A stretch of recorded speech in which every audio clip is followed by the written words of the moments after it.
church should grow.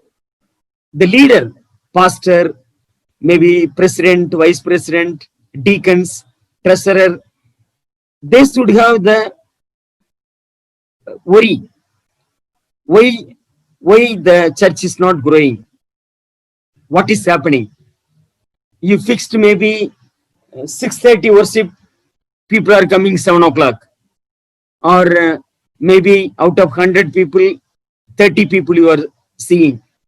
And you need to ask the question, what is happening to the people? Why are they not coming? And or 5 years over, maybe no baptism. And so it is very important. That's what this topic, the importance of research to investigate the growth and the non-growth of the church growth. And so research means research, search with a purpose, new knowledge to the world. Suppose if the church is growing, then why is the church growing? What are the principles we can adopt? The principles. Suppose the principles you are following in Meghalaya or Manipur or Nagaland, we can follow it in Tamil Nadu. Or a church in Bangalore, the principles we can follow. I am sure you might have heard about a church in Bangalore.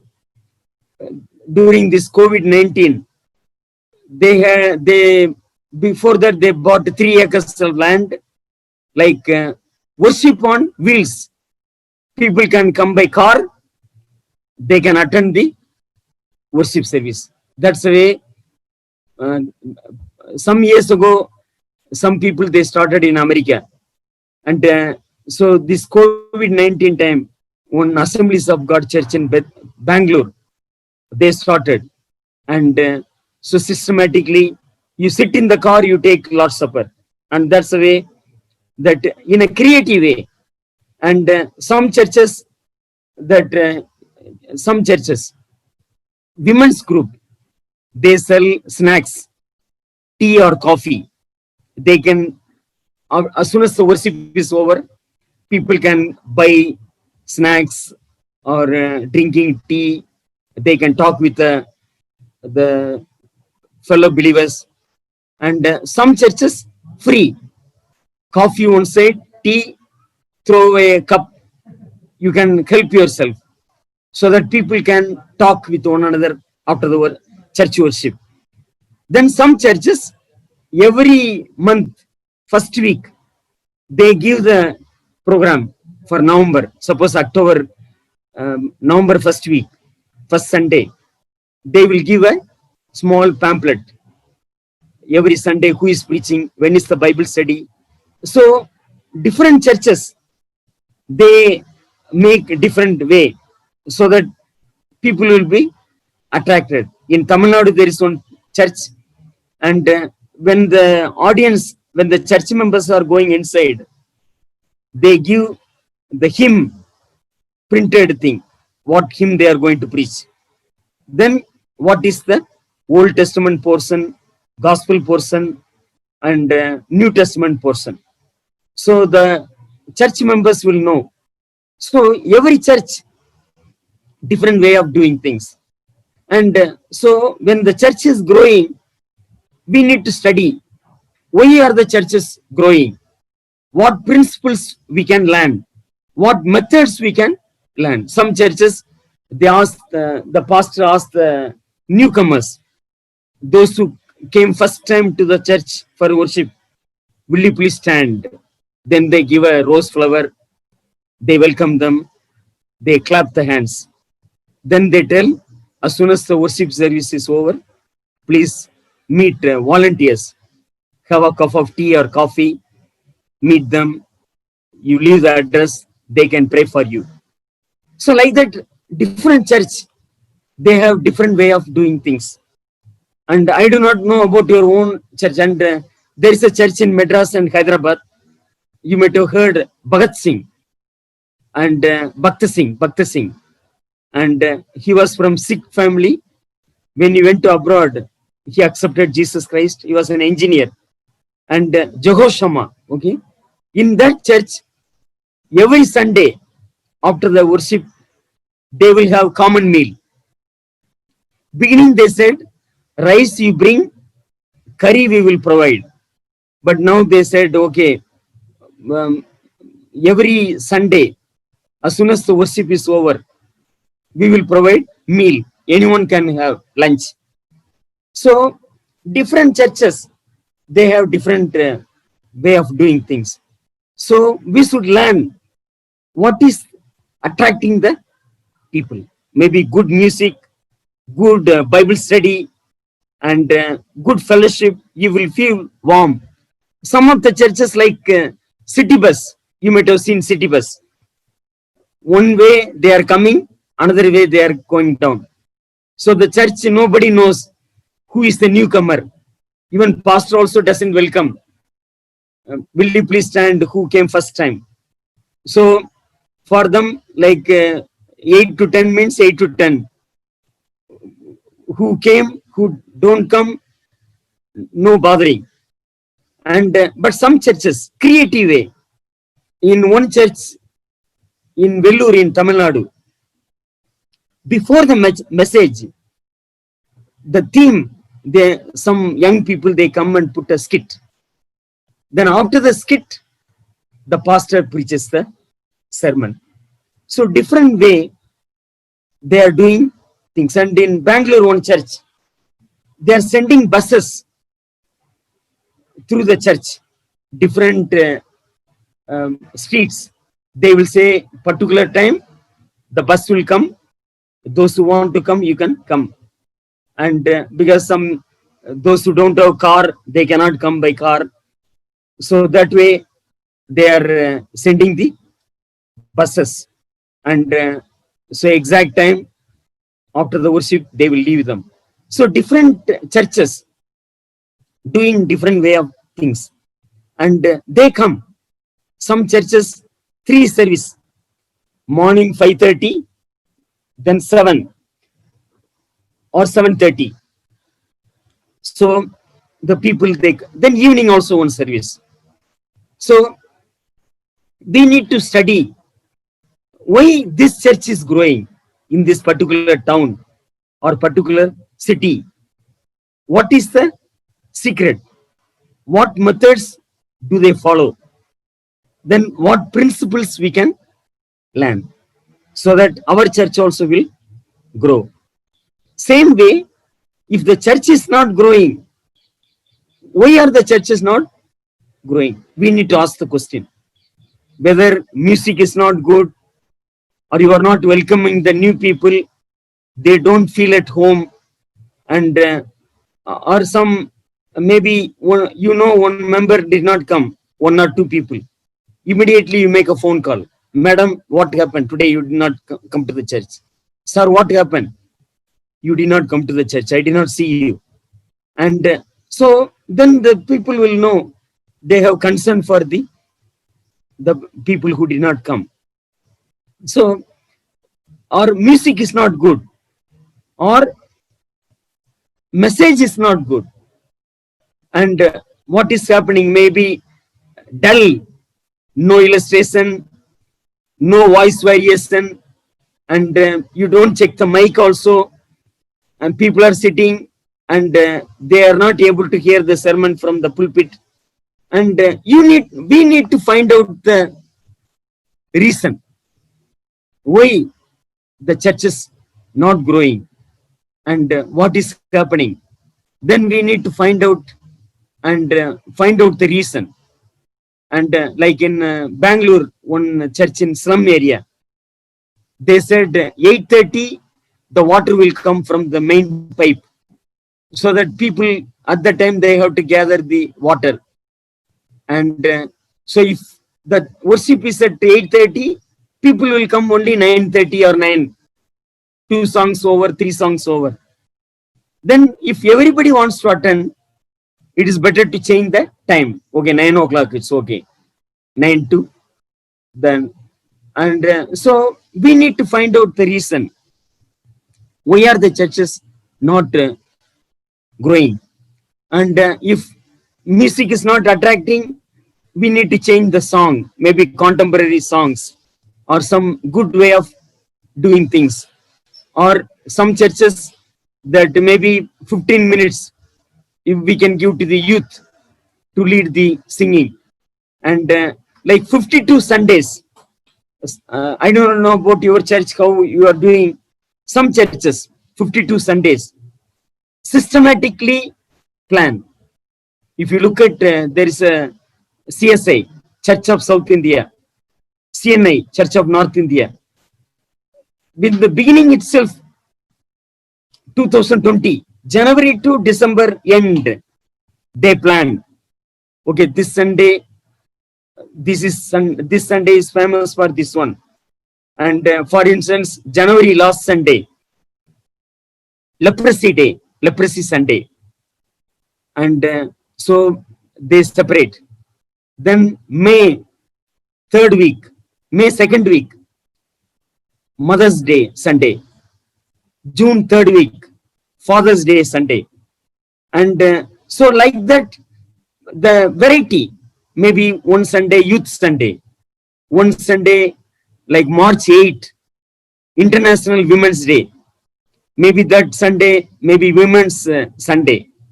And or another Sunday, maybe Senior Citizen Sunday.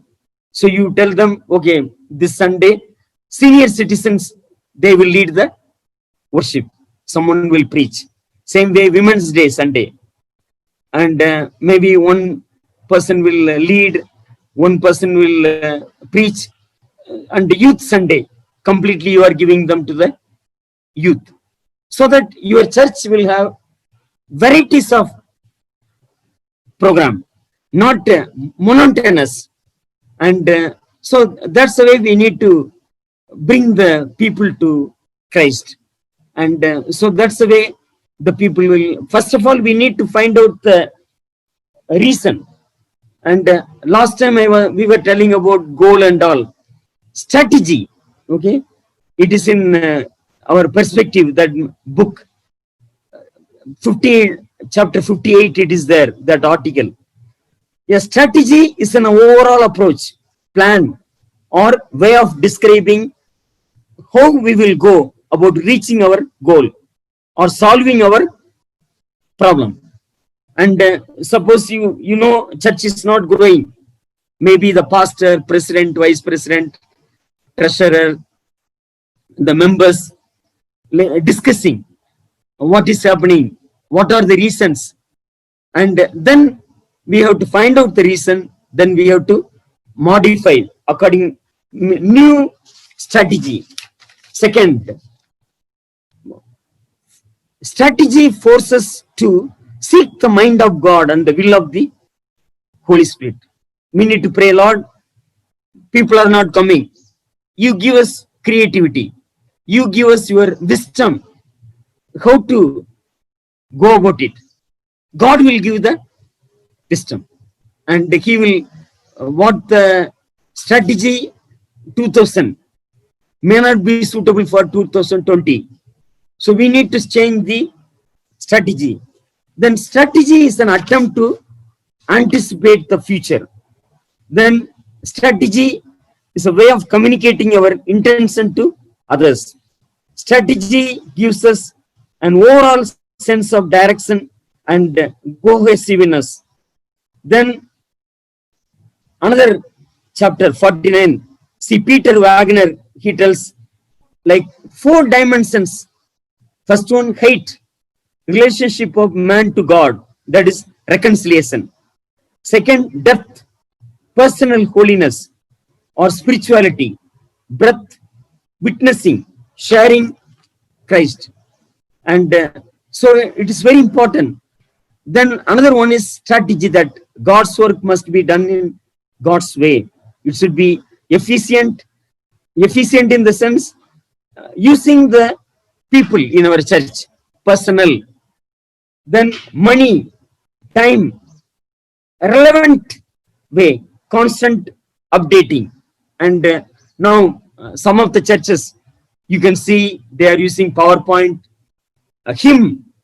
They put the big screen, the people in the backside, they can see the hymn. And some churches, they keep the Bible and the hymn book, even the Holy Communion book, so that they can take and they can leave it in the pew. And so different way, like updating. And so it is very important that we need to change some of the things. Even some churches, suppose Tamil script or Kannada script or Telugu script. Now some children, they are studying in English medium school. So the hymn, two languages like Roman script, Tamil language, and English script, English language, and so that people can see, so that they can meet the younger generation's need and the older generation's need. Older generation, they do not know English language, but younger generation, they are studying in the English medium schools. So like that, we need to mix both, so that you can meet the needs of the younger generation, you can meet the needs of the older generation. And each context may be different, like Meghalaya may be different, Manipur may be different, Nagaland may be different, Mizoram may be different, Tamil Nadu may be different, Andhra or Kerala or Karnataka, Maharashtra. But we need to understand the local context, local people, and what work do they do? Are they working in a factory, or they are working in the field, or they working in the hospital, school, colleges? And so that way we need to understand the audience, and we need to find out and why are the churches not growing. And any church, we need right goals, right place at the right time, right methods, and right people. Suppose you are arranging the choir team to come, and suppose the worship is 7 o'clock morning, and you should give the responsibility to the right people.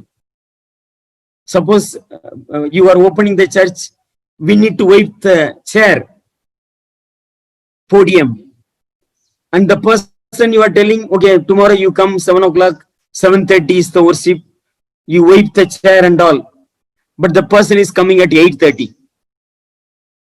And the people, those are sitting, they are wearing coat and nice clothes.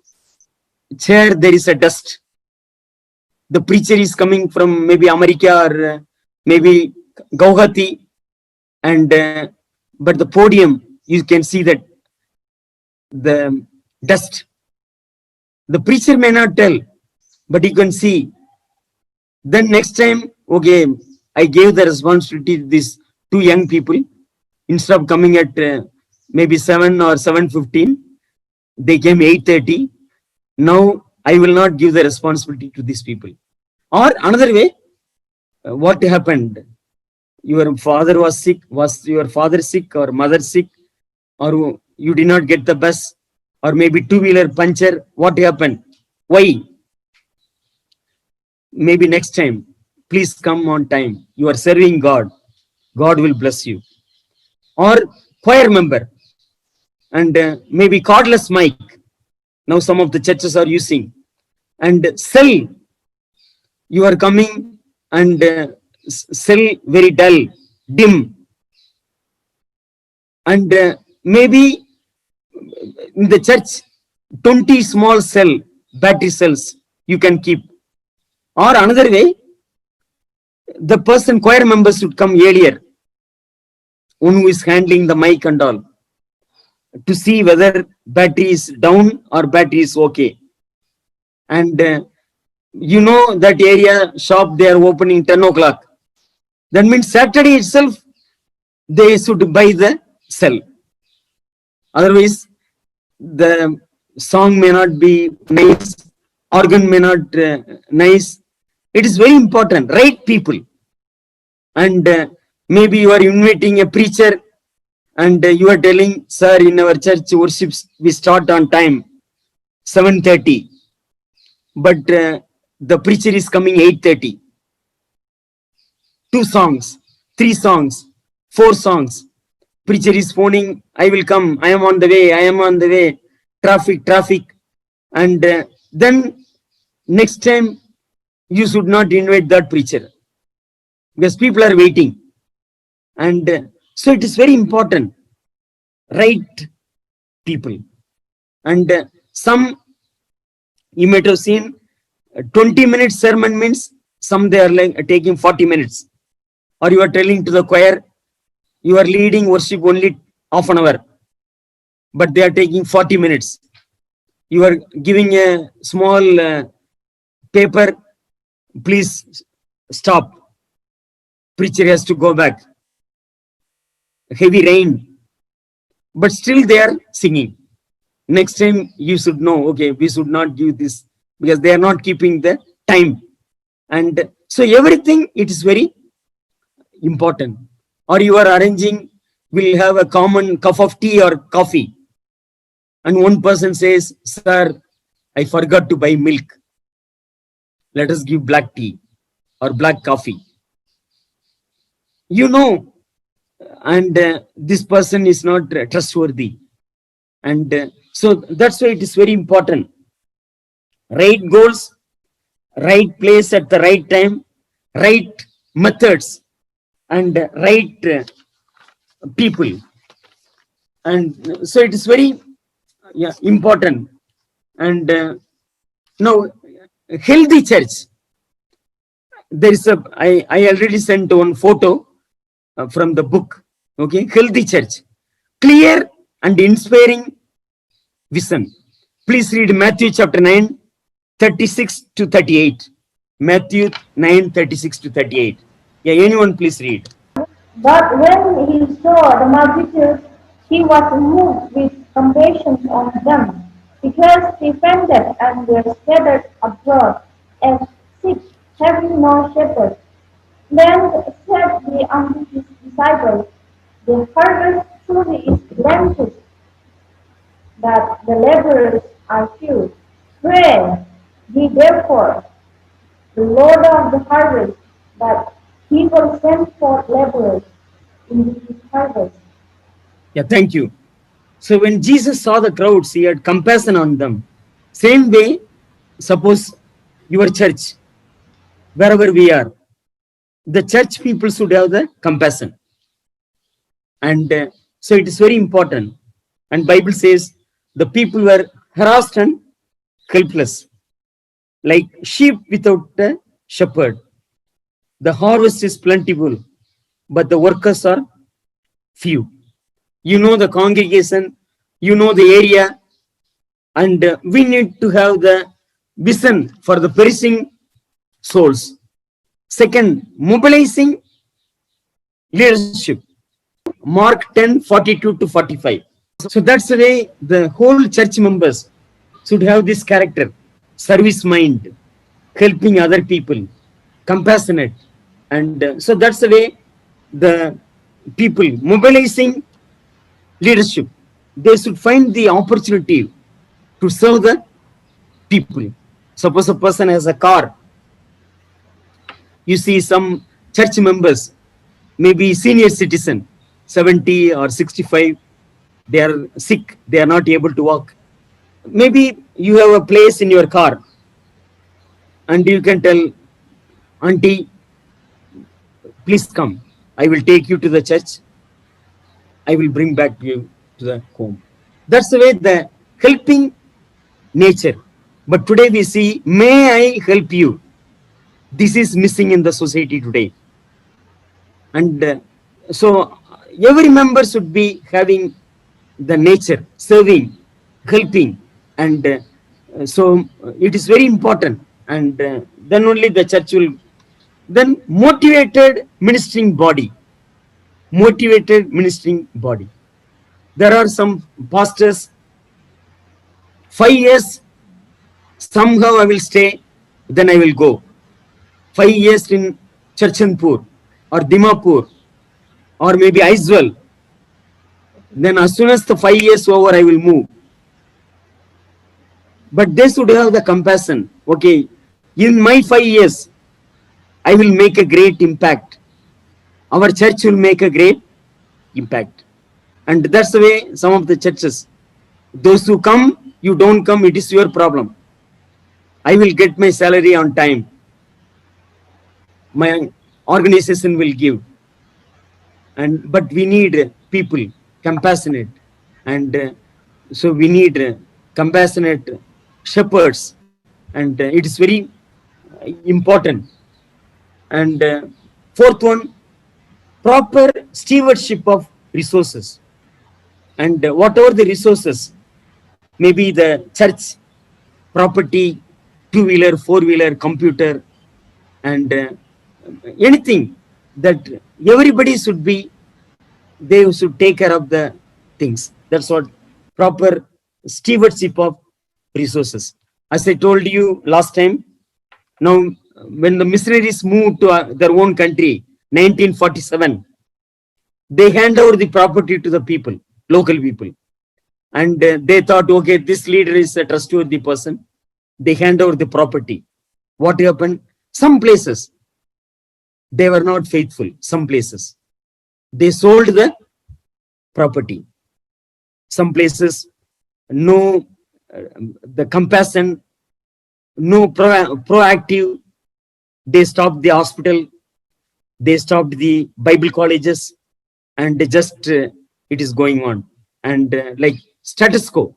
So it is very important, proper stewardship of resources. When you look at the early missionaries, they bought lot of property, thinking the whole area will come to Christ. In Tamil Nadu, there was a missionary called John Thomas. When he built the church, at that time only believers were only 10 people. But he built a church, big church, 3,000 people can sit. People were thinking, now only 10 people in took baptism. John Thomas, why are you building a big church? But praise God, today, that church, 3,000 people, they can sit. So that's the way that vision, dreaming, and so it is very important. The second line leadership, third line leadership, fourth line leadership, they should have the same thing. Otherwise, church will not grow. First Kings chapter 12, 8 to 11. Yeah, please read.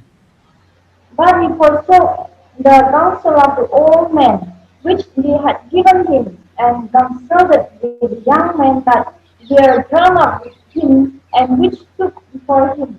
And he said unto them, What counsel give ye, that we may answer to these people, who have spoken to me, saying, Make the yoke which thy father did put upon us lighter. And the young men that were grown up with him spake unto him, saying, Thus shalt thou speak unto these people that spake unto thee, saying, Thy father made our yoke heavy, but make thou it lighter unto us. Thus shalt thou say unto them, My little finger shall be thicker than my father's lions. And now, whereas my father did lead you with a heavy yoke, I will add to your yoke. My father had chastised you with whips, but I will chastise you with scorpions. Thank you. So we see after the son, after the father Solomon, Rehoboam, we see that's what some of the churches, the beginning pioneer missionary may be compassionate, helping or telling the people. Now, some of the places when you are working as a pioneer missionary, the new believers may come. They may tell, sir, we missed the last bus, only one bus. We need accommodation, we need food. The pioneer missionary, night maybe even 9 o'clock, cook food for the believers, giving. Slowly the church is growing.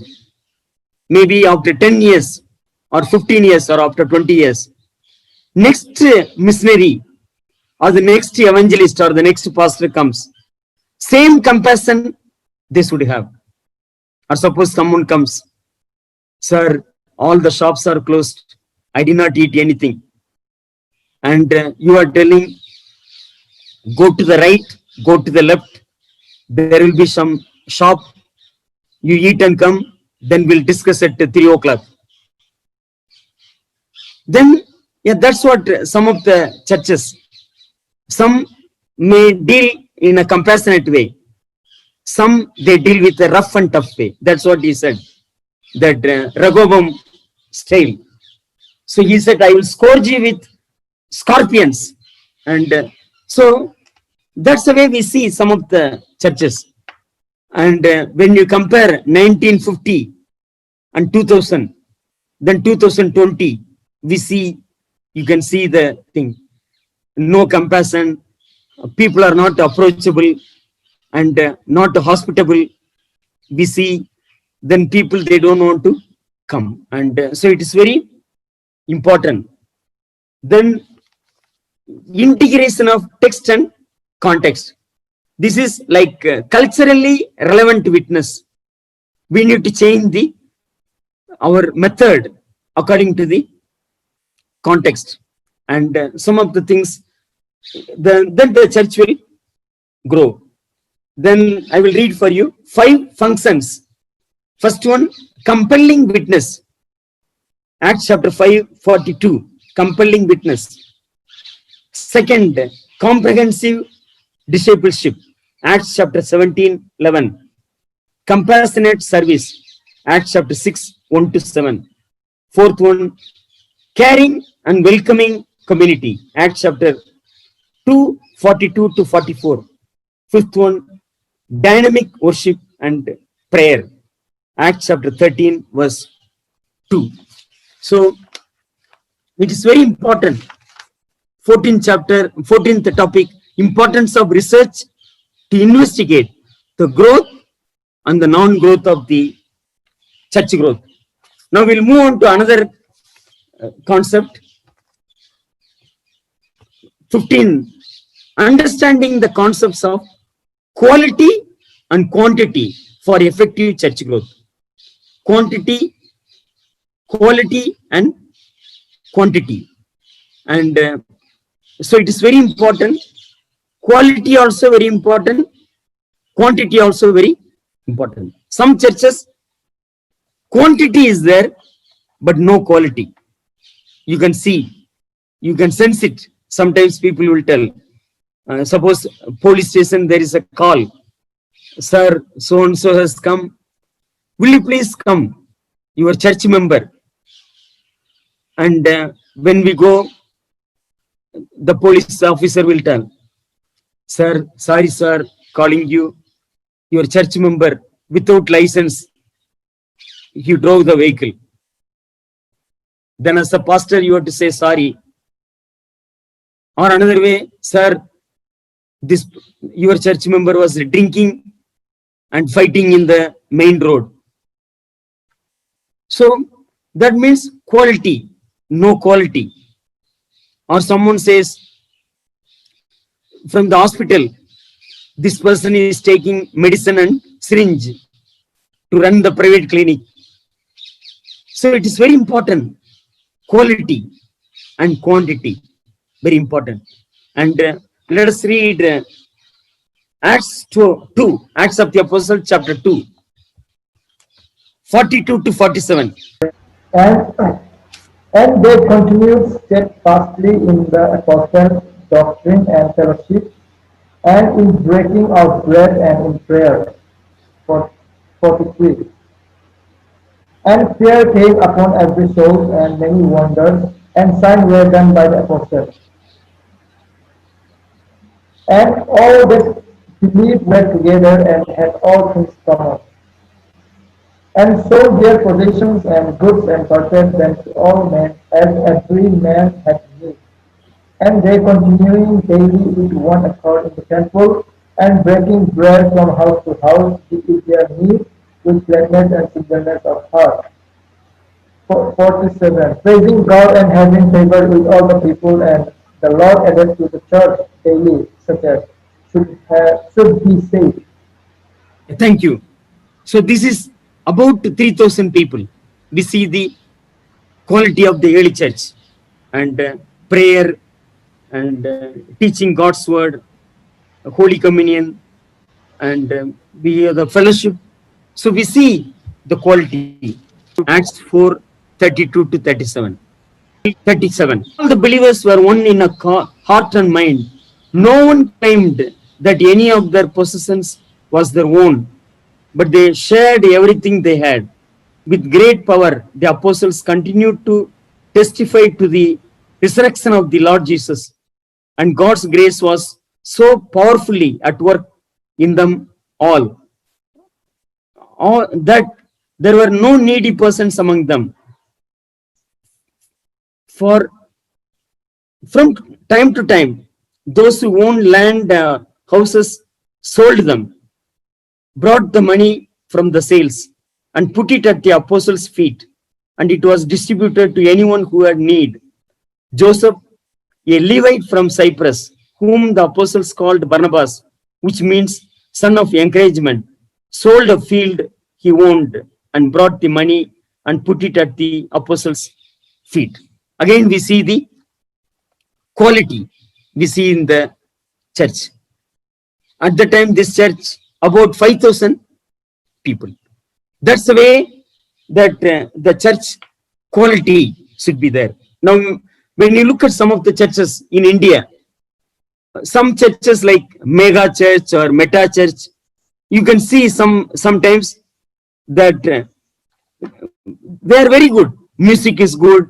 Bible teaching is very good. Some of the churches, they tell, okay, let us dance like David. Very good. And very big church. In terms of giving, some churches, some people, some of the members, they don't give. And some of the churches, maybe teaching may not be good. You might have seen slaying in the spirit or health and wealth gospel. They tell, okay, God will bless you, and so fear not, fear not, fear not. But they don't tell teaching about sin, judgment, God's holiness. And but here we see the quality. And so Acts 2 also quality, Acts 4 also quality. Any church, the church should grow in quality and quantity for effective church growth. And so when we look at Acts of the Apostles, spiritual growth was there. That's what we read already, Acts chapter 2, 41 to 42. Then geographically, the church was growing. Please read Acts 1:8. But ye shall receive power after that the Holy Ghost is come upon you, and ye shall be witnesses unto me both in Jerusalem and in all Judea, and in Samaria and unto the uttermost part of the earth. When we read Acts of the Apostles, like the key verse, chapter 1, verse 1 to 8:3, Jerusalem. Then 8:4, chapter 8, verse 4 to 12:25, Judea and Samaria. 13:1 to 28:31, ends of the earth. So we see geographically, and so that's the way someone said, think globally, act locally. So our church, like witness, mother church, daughter church, so that reaching the unreached, it is very important. Third one, numerical growth. When we read in Acts of the Apostles, please read. Once we read, again we'll read. Acts 6:7. And the word of God increased, and the number of the disciples multiplied in the Jerusalem greatly, and a great company of the priests were obedient to the faith. Yeah, thank you. As we know in the Bible, in Acts 5th chapter, Ananias Sapphira, they told a lie. Then they died. Then Acts 6, murmuring, Hebrew speaking Christians and Greek speaking Jewish people. Then they solved the problem. They said, we will concentrate on teaching and preaching. And then first time priest, they accepted Jesus Christ. Then 931, please read 931. Then had the churches rest throughout all Judea and Galilee and Samaria, and were edified and walking in the fear of the Lord, and in the comfort of the Holy Ghost were multiplied. Yeah, thank you. Then 12:24. But the word of God grew and multiplied. Yeah, thank you. Acts 16:5. So the churches were strengthened in the faith and grew daily in numbers. So we see quantity and also quality, and it is very important. Then let us read Acts 28:30 and 31. And Paul dwelt 2 whole years in his own hired house, and received all that came in unto him. 31. Preaching the kingdom of God and teaching those things which concern the Lord Jesus Christ, with all confidence, no man forbidding him. Yeah, thank you. So without hindrance. So that's the way we see Acts of the Apostles, chapter 1 to 28. Within 32 years, the church grew from Jerusalem to Rome. So that's the way quantity also important, quality also very important. When you read Dr. McGovern's book, Understanding Church Growth, he gives one illustration. Suppose in the field, tomato, and so we need people, taking the tomato, when it is ripe, we need to pluck it out. We have to take to the market. Same way, some people, they need to sow the seed, sowing the seed, putting water. So like that in our team, one team baptizing the people, teaching them, making them strong. Another team, they have to go to the unreached area, preaching the gospel, giving baptism. And that is very important. Then only you can see quantity and quality. And some churches, when they emphasize quality, they don't emphasize the quantity. So it is very important. Day one, we have to teach them that we should be holy, righteous, and blameless. Please read First Thessalonians chapter 2, 9 and 10. Holy, righteous, blameless. So that's the way we need to tell the people.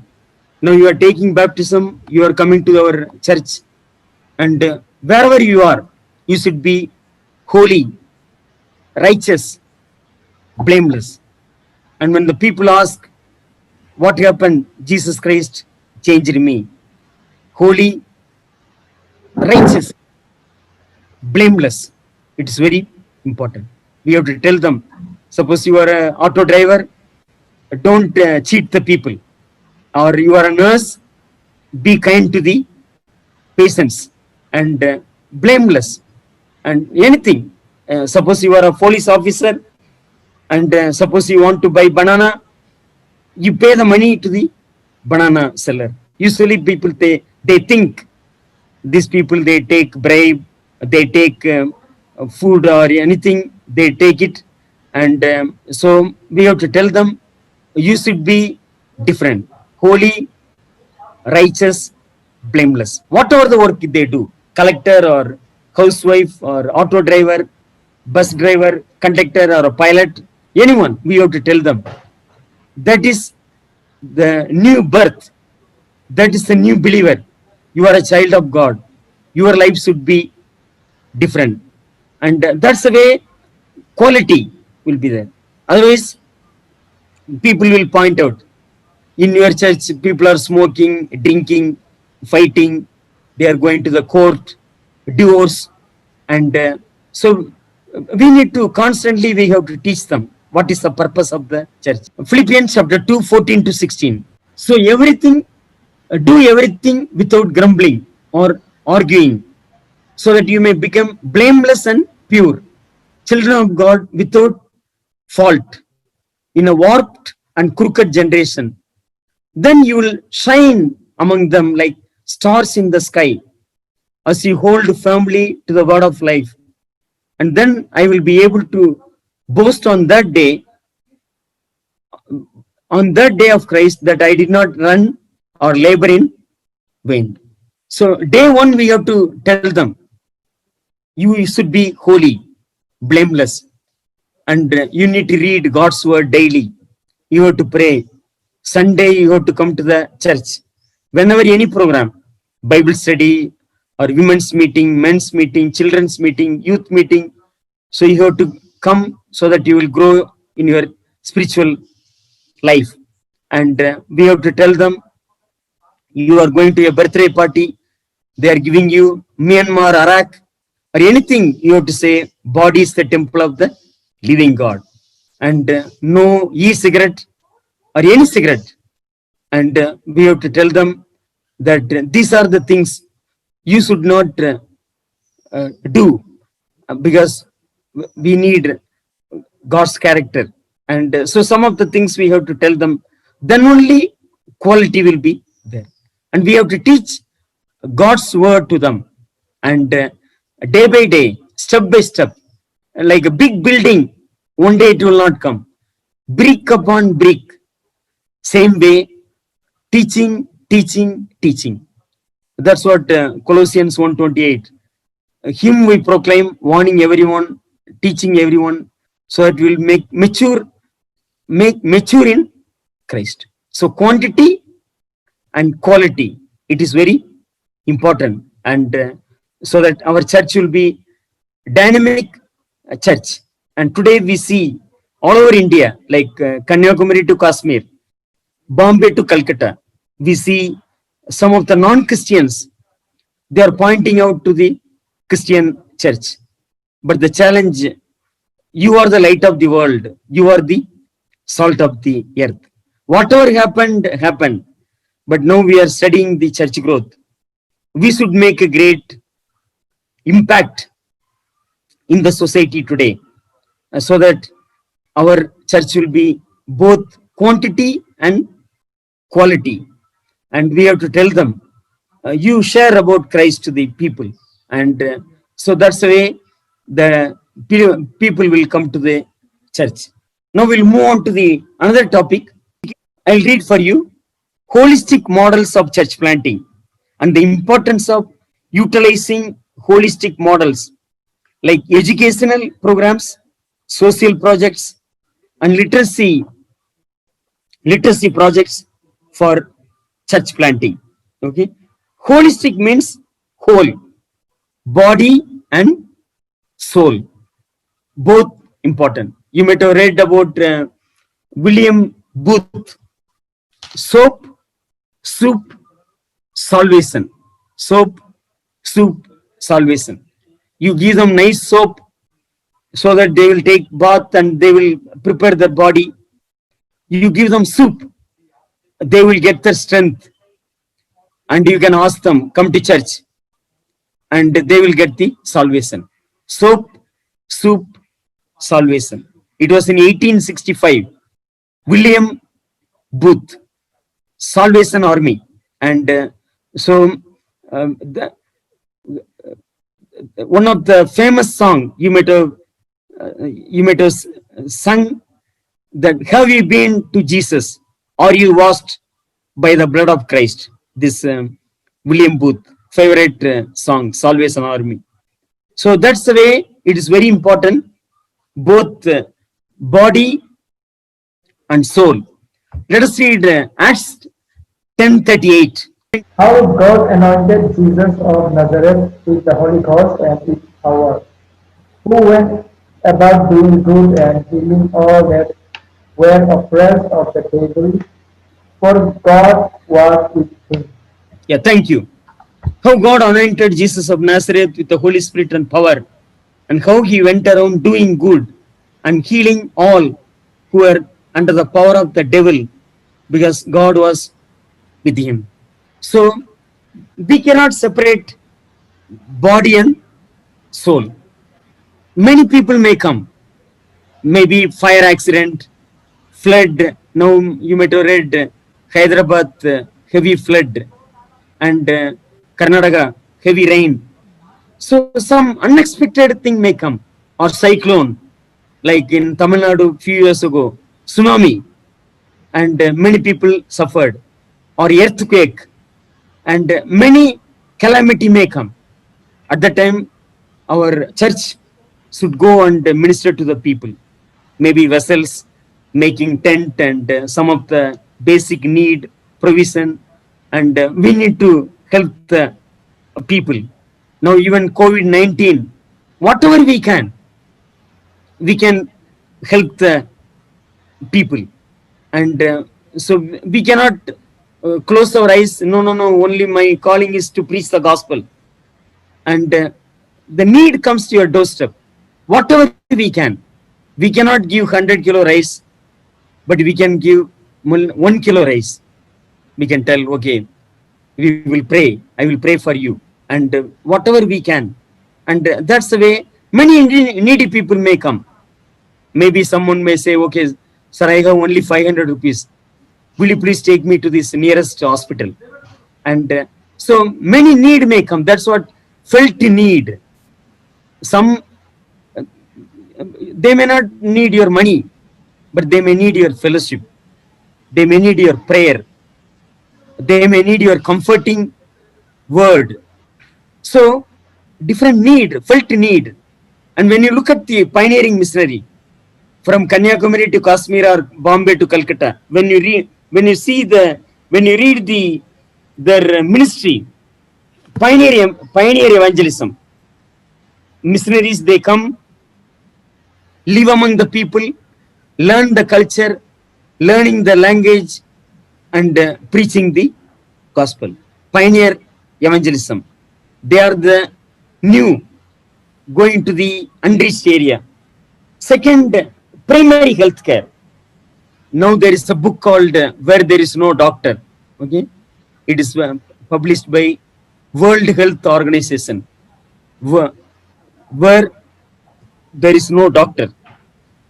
Now in Vellore in Tamil Nadu, CMC, Christian Medical Hospital, and even there is a hospital in Vatanjatram, and so they are giving any missionary, they are giving training, 6 months training, how to use that book, how to give health teaching, how to give basic medicine, except antibiotic, how to treat a small wound, paracetamol, and some of the things. Primary health care.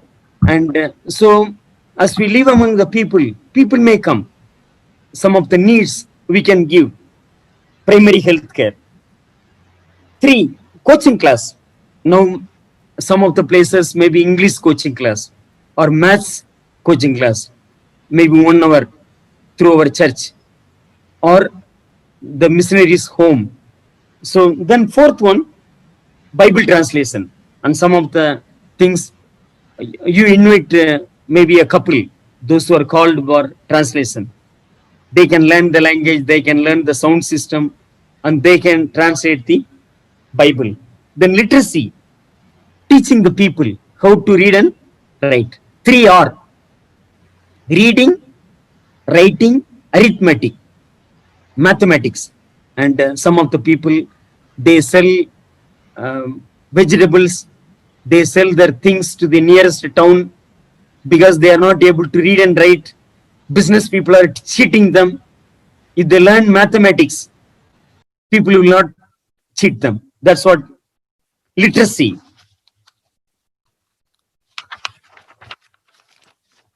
Fourth one, hostel. Now as we start, people may come, sir, will you please put my son in a good hostel or my daughter in a good hostel, or you yourself can start a hostel, and or you can send them to the nearby hostel. Then short-term Bible school, and suppose people they have less education, maybe in summer, systematic way, 1 week, maybe 5 subjects you can teach. You can invite 4 or 5 people, one person, one subject, or like a mobile Bible school. Like same team can go to nearby villages where people took baptism. So that's the way we can teach Bible to the people. Then skill. Okay, when you look at India, according to the area people taught. Okay, like some places tailoring. Okay, tailoring skill. Some places carpenter. Okay, now in central India, Maharashtra, some of the missionaries like 1950 Baptist missionaries, they taught them, some of the believers, carpenter, and so that wood was available, teak wood was available, bamboo was available, and so they gave the training carpenter. And some places like in Tamil Nadu, lace. Okay, because of the cloth, missionaries taught them how to make lace.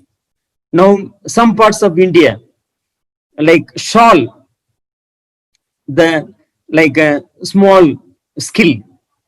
Moravian missionaries, Himachal Pradesh, they introduced potato. Okay, potato, it was new in Himachal Pradesh. Moravian missionaries, they taught them to sow potato in the field. Mangalore, okay, there was a mission called Basil Mission. Okay, in Mangalore, the Basil Mission introduced them to make tiles, and so the people in that location, they learned to make tiles, and it is famous Mangalore tiles. Okay, Mangalore tiles. Okay, and so that's the way, wherever the local availability, the missionaries, they taught them skill so that the believers can earn money. Then women empowerment, some of the things to help them. And suppose in your area a lot of tomato, or then you can teach them how to make tomato pickle, and or whatever the local product, you can teach them so that they can sell it, they can survive for their life. Then micro finance. Now some of the, now some of the organizations are giving micro finance, 10,000 rupees loan, so that they can have vegetable shop, or some provision, or tea shop, or they can raise goat, cow, and pig, and some of the particular area, so that they can survive, they can come up in life, and they can bring the tithe to the church also. And then when you look at India, some of the places like schools, colleges, missionaries started, hospitals they started. So these are all according to the need of the area, like holistic mission. Okay, and then leadership development, training them local leaders so that they will be strong. And then through all these things, we need to ask the question, how many disciples, are willing to die for Christ? Please read Mark 14:50. And they all forsook him and fled. Okay, thank you. Mark 14:50. All ran away. Okay, some translations say all ran away. NIV says, then everyone deserted him and fled, ran. They were afraid they are going to arrest Jesus, and he will go to Golgotha to die. All ran away. We know when Jesus was alive, people came for healing, miracle, for eye, ear, many need, sickness, leprosy, many need people came. Miracles like 5 fish, 5 bread and 2 fish, 5,000 people. miracles. They ate stomach full. We see different people, they came, different needs. Even Peter said, these disciples, they may deny, but I am willing to die for you. He also ran away. He said, I do not know. Madam, what are you talking? Who is Jesus? I do not know. He cursed Jesus. All the end result, all ran away. In our ministry, we invest lakhs of rupees or crores of rupees. That's what Compassion International, World Vision of India, CASA, Church Auxiliary Social Action. We see what is the result. You and I need to ask the question. In our ministry, what is the result? How many people are willing to die for Christ? How many disciples? Disciple means martyr. Martyr means there is a time willing to die for Christ. It is very, very important. Always we need to ask the question, how many disciples? We are going to this particular village for 5 years, many program, giving tiles you are giving, tailoring machine you are giving, maybe fire time you are giving, blanket and all. After 5 years, you invested lakhs of rupees. How many disciples? Please read Acts 4:12. Neither is there salvation in any other, for there is none other name under heaven given among men, whereby we must be saved. Yeah, thank you. Salvation is found in no one else, for there is no other name under heaven given to mankind by which we must be saved. So every believer, they should have the courage to tell the people. Sometimes people will come. What did you get? Did they give you money, 1 lakh rupee? Or did they promise you they will send you to Korea or England or America?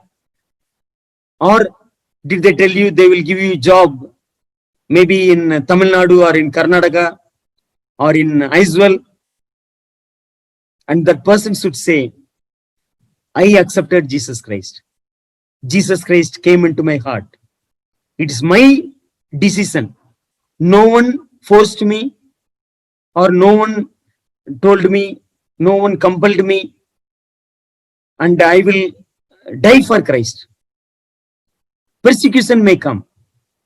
Such kind of people we need to make. That's what holistic development. Bishop Stephen Neal, no, Bishop Leslie Newbegin, okay? Leslie Newbegin, he was also a bishop. He was telling, in our ministry, like you might have seen, children used to play seesaw, okay? When like one person will be high, another person will be low. You might have seen. Same way, in our ministry, social action and evangelism should be balanced. Jesus Christ should be the center of our ministry. It is always very important. It should be balanced. When you look at India, some of the churches and some of the organizations, imbalance is there. More social work, less evangelism. Or more evangelism, less social action. But it should be balanced. And always you need to ask the question, how many disciples? It is very, very important. And lakhs of rupees, crores of rupees. Afterwards, how many disciples willing to die for Christ? And it is very, very important. Another missionary, John T. Siemens, he said, social action and evangelism is like two eyes of a person or two wings of a bird, like two edges, like scissors. When two edges are correct, you can cut. Balanced. It is very, very important. And in our ministry, we should make a point. Social action and evangelism should go hand in hand. But ultimate aim, people should accept Jesus Christ as Savior and Lord. And please read Mark 7:21 to 23. For, for from for, for from within out of the heart of man proceed evil thoughts, adulteries, fornications, murder, hate, covetousness, wickedness, deceit, lasciviousness, and evil eye, blasphemy, pride, foolishness. All these evil things come from within and defile the man. Yeah, thank you. This is in a person's heart. Only gospel will change the person. Therefore, evangelism is very important. Like through our ministry, school, colleges, hospitals, or you are giving tiles, coaching class, you are giving free tuition, you are giving laptop free, anything, or blanket free, anything, or you are giving loan for taking care of cow or goat or some business. End result, how many disciples? Very, very important. And that's what the heart. Then please read 2 Corinthians 5:14 and 15. For Christ's love compels us, because we are convinced that one died for all, and therefore all died. And he died for all, that those who live should no longer live for themselves, but for him who died for them and was raised again. And that is the end result. We saw how the heart, you are sharing the gospel, and that person accepted Jesus Christ and taking baptism, then you are teaching God's word, then the change here we see, that person will live for Christ. Someone said, love of God is like accelerator. Okay.